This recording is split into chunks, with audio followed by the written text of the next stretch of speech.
Hi friend, I'm Olivia Smith. Thanks for visiting my YouTube channel where I share the latest global news every day.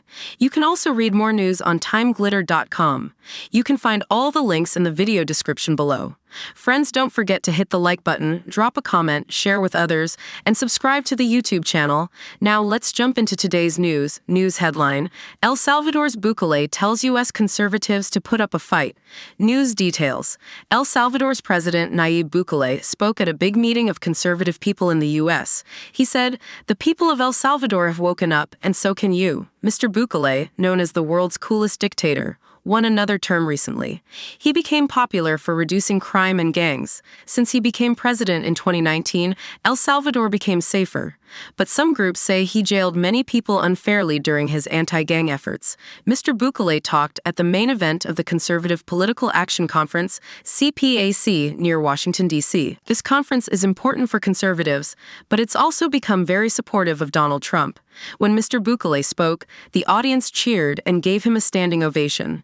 He's popular with some American conservatives because of his tough stance on crime and for allowing Bitcoin to be used in El Salvador.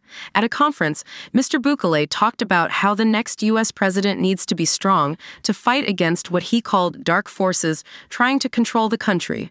He got a lot of applause when he criticized corrupt judges and fake news in both El Salvador and the U.S. He also talked about global elites who he thinks control the media and politics and don't like the success of countries like El Salvador. Mr. Bukele said many big cities in the U.S. are getting worse with crime and drugs. He asked how many young people are dying because of drugs like fentanyl. He told the audience to fight back to reclaim their country. Mr. Bukele first became president in 2019. He promised to make El Salvador better by tackling gang violence and corruption and by improving relations with the U.S. During his first term, his government arrested many people suspected of being in gangs. But human rights groups are worried about how many people have been arrested and how their rights might have been violated. Amnesty International recently criticized the government for using violence instead of dealing with gang violence in the country.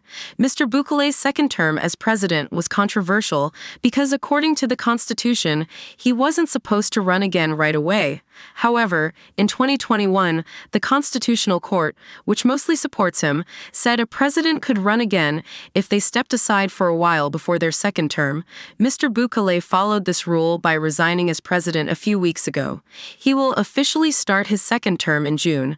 Other speakers at the Conservative Conference this week include Nigel Farage, the president of Argentina, and Mr. Trump himself on Saturday. Don't forget to hit the like button, drop a comment, share with others, and subscribe to the YouTube channel.